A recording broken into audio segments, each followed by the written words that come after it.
Salut à tous et bienvenue. Dans cette vidéo, nous allons calculer l'intégrale de moins l'infini à plus l'infini de l'exponentielle de moins x carré dx que nous allons noter par i. Cette intégrale est connue sous le nom d'intégrale de Gauss parce que le mathématicien allemand Carl Friedrich Gauss était le premier à en calculer la valeur exacte. Alors, on va commencer par une remarque. Donc, nous allons remarquer que la fonction qui a x associée exponentielle de moins x carré est paire, à cause du fait que la fonction carré elle-même est paire. Et donc, si nous considérons l'intégrale de moins l'infini à plus l'infini, on peut la scinder en deux intégrales. La première va être l'intégrale de moins l'infini en 0 et la deuxième va être l'intégrale de 0 à plus l'infini. Et à cause du fait que nous avons là une fonction qui est paire, et bien ces deux quantités vont être égales. Et donc, on va avoir que i est égal à 2 fois l'intégrale de 0 à plus l'infini de l'exponentielle de moins x carré dx. Alors maintenant, nous allons introduire deux fonctions qui vont nous permettre de calculer la valeur exacte de i. Donc on va définir pour toute valeur de t supérieur ou égal à 0 les deux fonctions f et g par f de t qui est égal au carré de l'intégrale de 0 à t de exponentielle de moins x carré dx, g de t qui est égal à l'intégrale de 0 à 1 de exponentielle de moins t carré facteur de 1 plus x carré sur 1 plus x carré dx. Nous allons maintenant déterminer les valeurs de ces deux fonctions en 0 ainsi que leurs limites en plus l'infini. Alors, il est clair que f de 0 est égal à 0 et g de 0 c'est l'intégrale de 0 à 1 de 1 sur 1 plus x carré dx. Et si nous prenons une primitive, on va trouver que c'est l'arc tangente de x. Donc on va prendre entre 0 et 1, ce qui va nous donner pi sur 4. En prenant la limite de f de t lorsque t tend vers plus l'infini, on va tout de suite trouver i carré sur 4. Et on va remarquer que g de t est supérieur ou égal à 0, mais majoré par exponentielle de moins t carré, multiplié par g de 0. Et maintenant, si nous prenons la limite, on peut tout simplement conclure en utilisant le théorème des gendarmes que la limite est en fait égale à 0. Mais on peut aussi prendre la limite. Donc, comme la limite de exponentielle de moins t carré est égale à 0 en plus l'infini, et bien on va avoir que la limite de g de t est aussi égale à 0. Voilà, donc nous avons ces propriétés-là qui sont très importantes. Maintenant, nous allons calculer la dérivée de f plus g. Donc f'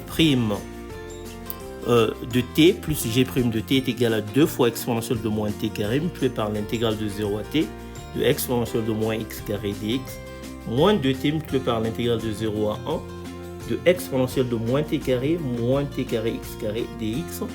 Nous allons sortir exponentielle de moins t carré dans la deuxième intégrale et on va factoriser 2 fois exponentielle de moins t carré. Voilà ce que nous allons obtenir. On va donc avoir 2 fois exponentielle de moins t carré facteur 2, l'intégrale de 0 à t de exponentielle de moins x carré dx moins l'intégrale de 0 à 1 de t exponentielle de moins t carré x carré dx. Dans la deuxième intégrale, on va effectuer un changement de variable en posant y égale à tx. Et en ce moment-là, nous allons supposer que t est différent de 0.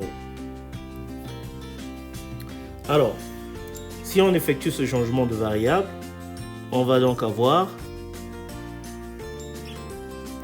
que f' de t plus g' de t est égal à 2 fois exponentielle de moins t carré multiplié par l'intégrale de 0 à t de exponentielle de moins x carré dx moins l'intégrale de 0 à t de exponentielle de moins y carré dy.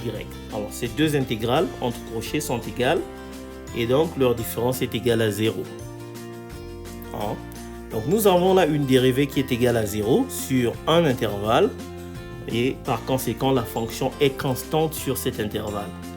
En particulier, cette constante est égale à la valeur de la fonction sur n'importe quel point dans cet intervalle. En particulier, f de t plus g de t est égal à f de 0 plus g de 0.